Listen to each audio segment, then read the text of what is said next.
गोंडगावचे शिवस्मारक तालुक्यात नंबर 1 करणार आमदार किशोर आप्पा पाटील यांची ग्वाही।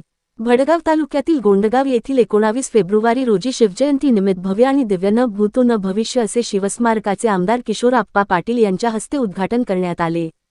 यावेळी किशोर आप्पा पाटील यांनी गोंडगाव राम मंदिर चौक उभारण्यासाठी 5-10 नव्हे तर 20 लाखापर्यंत मदत आमदार निधीतून देण्याचे आश्वासन दिल्याने ग्रामस्थांनी आमदार किशोर आप्पांना खांद्यावर उचलत शिवस्मारक समितीतर्फे आनंद उत्सव साजरा करण्यात आला आहे। गावाच्या इतिहासात आतापर्यंत एवढा मोठा कार्यक्रम झाला नव्हता। प्रत्येक घरासमोर रांगोळी काढून महिलांनी गाव सजवलं होतं, तर डीजेच्या तालावर व विजेच्या आकर्षक रोषणाईने कागदी बॅलेट पेपर व फुलपाकळ्यांनी संपूर्ण चौक सजला होता। आपले आराध्य दैवत शिवाजी महाराज की जय घोषणा देत परिसर दुमदुमला होता। सकाळी मराठी शाळेतील विद्यार्थ्यांनी शिवाजी महाराजांची वेशभूषा व जन्मोत्सव साजरा करण्यात आला होता। सतीश पाटील, दिव्य महाराष्ट्र न्यूज, गोंडगाव। आपली सगळ्यांची जबाबदारी आहे। या पुतळ्याची कुठेही विटंबना होणार नाही, यात रक्षण आम्ही 100% करू याची खात्री आणि ग्वाही मात्र आपल्याला सगळ्यांना या ठिकाणी द्यायची आहे। इथे कुठेही विटंबना होणार नाही याची काळजी आम्हाला सगळ्यांना घ्यायची आहे। मी आज या पुतळ्याकडे पाहून बांधवांना खरोखर भारावून गेलोय।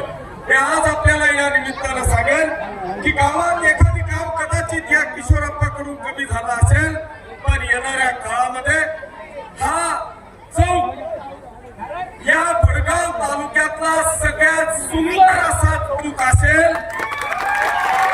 अशा पद्धतीचं काम आपल्याला या ठिकाणी करायचं आहे।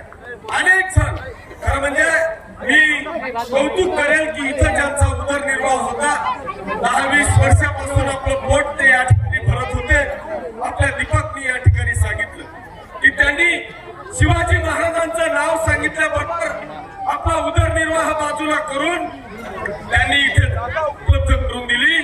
त्यांचं खरोखर मी मनापासून अभिनंदन करतो, त्यांचं मनापासून कौतुक करतो आणि ग्रामपंचायतीला आवाहन करतो की आपण त्यांना कुठेही ते डोळ्यावर येणार नाही, त्यांचा उदरनिर्वाह होणार नाही याची काळजी आपण सगळ्यांनी घेऊन त्यांना कुठेतरी उदरनिर्वाहासाठी एक चांगली जागा उपलब्ध करून द्यावी अशी एक आग्रहाची विनंती करतो। आणि आज आपल्याला या निमित्तानं सांगतो की आपण हा जो काही चौक आहे याला सुशोभीकरणासाठी जो काही निधी लागेल 10 लाख, 15 लाख, 20 लाख चौकाला सुशोभीकरण करण्यासाठी हा किशोरप्पा 100%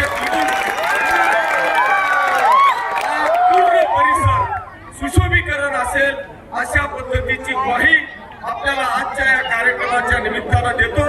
पुन्हा एकदा तुम्हाला सगळ्यांना या ऐतिहासिक क्षणाच्या म्हणजे छत्रपती शिवाजी महाराजांच्या